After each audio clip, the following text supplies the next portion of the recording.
دا روجه به د قیامت په ورځ ستا دپاره سپارش کې مسلمانه دا معمولي عبادت مه ګڼه ګورې پیغمبر صلی الله علیه وسلم ویلي ته غوږ کېدی من صام یوما فی سبیل الله چا چې یوه روجه ونیوه د الله په لاره کې بعض علماو د فی سبیل الله دا معنی ذکر کړې یعنې خالص د الله دپاره په ښایسته طریقې سره روجه ونیوه جعل الله بینه و بین النار خندقا کما بین السماء والارض الله به د ده او د جهنم په منځ کې یو کنده راولي او هغه کنده به دومره غټی دومره اوږده به یا دومره فاصله به د ده او د دې کندې جهنم په منځ کې لکه څومره چې د اسمان او د ځمکې په منځ کې ده دومره به د جهنم نه لرې شي داسې غټه کنده به راشي په منځ کې نو چې دومره دی د جهنم نه لرې شو خو معنی ده چې جهنم نه بچ شو په دې میاشت کې موږ هغه روجې نیسو هغه عبادت کوو چې د هغې په شان بل عبادت نشتی الله اکبر امام نسائی امام ابن خزیمه دا روایت راوړی دی ابو امامه رضی الله عنه باره کې راځي هغه وی قلت یا رسول الله وی زه رالم د پیغمبر صلی الله علیه وسلم خواته دا حدیث ګورئ څومره ناشنا حدیث دی ابو امامه وی زه د پیغمبر صلی الله علیه وسلم خواته رالمه وی ما ورته وی چې مرني بعمل یا رسول الله یو عمل راته خاص وښایه چې کومه خاص عمل راته وښایه وی پیغمبر صلی الله علیه وسلم ورته علیک بالصوم فانه لا عدل له روجې ډېرې نیسه دې په شان عبادت بل نشتی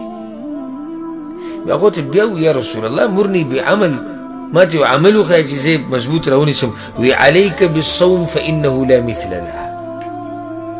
روجې ډېرې نیسه د دې په شان بل عبادت نشتی هغو ته په درېیم پیر بیا وی یا رسول الله مرني بعمل یا رسول الله یو عمل راته وښایه چې مضبوط راونیسم پیغمبر صلی الله علیه وسلم ورته علیک بالصوم فانه لا مثل له روجې ډېرې نیسه ابو امامه د روجو په شان عبادت بل نشتی نو بیا داسې راځي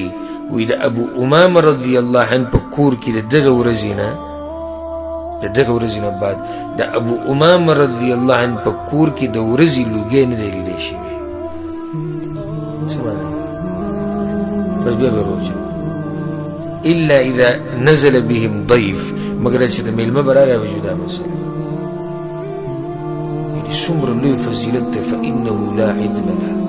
فانه لا مثل له دا کمې روجې چې موږ په دې میاشت کې نیسو که نه د دې په شان بل عبادت نشتی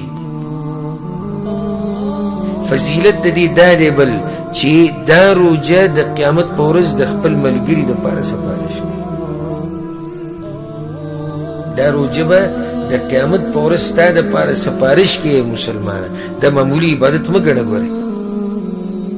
عبدالله بن عمرو بن العاص رضی الله عنهما روایت ته پیغمبر صلی الله علیه وسلم وی الصيام والقرآن يشفعان للعبد يوم القيامة قرآن او روجه د دوانو به د بنده دپاره سپارش کوي هر بنده دپاره چې څوک د قرآن تلاوت ډېر کې قرآن والی یي قرآن والی څوک دي د قرآن تلاوت کوي قرآن یادوي قرآن ترجمه کوي د قرآن تفسیر کوي قرآن په خپله زده کوي نورو ته کوي دا قرآن والی دی د دوی دپاره به قرآن سپارش کوي او بل هغه چې روجې ډېرې نیولي د ده دپاره به هم سپارش کوي